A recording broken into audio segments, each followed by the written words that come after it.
শান্তিতে মান সম্মান নিয়ে বাঁচতে দিব না। আমি কিন্তু কারোর ধরি না ভাই। আপনাদের অনেকের কাছে মনে হইতে পারে যে অমুকের ন্যাংটা ফুটেজ, অমুকের এই ফুটেজ, এগুলি কোনো না কোনো বহুত মানুষের ন্যাংটা ফুটেজ আমার কাছে আছে। আমি সারি না তো, কেন সারি না? ওই জায়গায় যা হিট না করলে। এই যে কদিন আগে কবির বকুল এটা দেখছেন না? যখন দেখাই তখন আইসা ভাই দেখানোর, যখন বলি যে কালকে ছাড়বো তখন আইসা সব হাতে পায়ে ধরে, ভাই এটা দিয়ে না, ভাই এই বলে ওই বলে।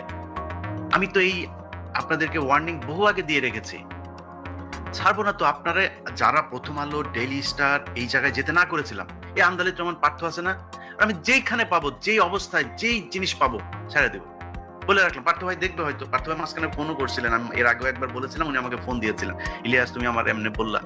আমি বলছি তো ভাই, আপনি প্রথম আলো গেছেন না, এই যে রুমিন ফারানা, অনেক ভালোবাসতাম, এখনো ভালোবাসি, কিন্তু পাইলেই সার্চ করে দিব, সুযোগ পাইলেই সার্চ করে দিব, কারণ প্রথম আলোতে গিয়েছিলেন। যারা যারা গিয়েছেন, এই যে আসিফকে দেখছেন না, আসিফকে কিন্তু খুব পছন্দ করতাম, আসিফের সাথে খুব ভালো সম্পর্ক ছিল।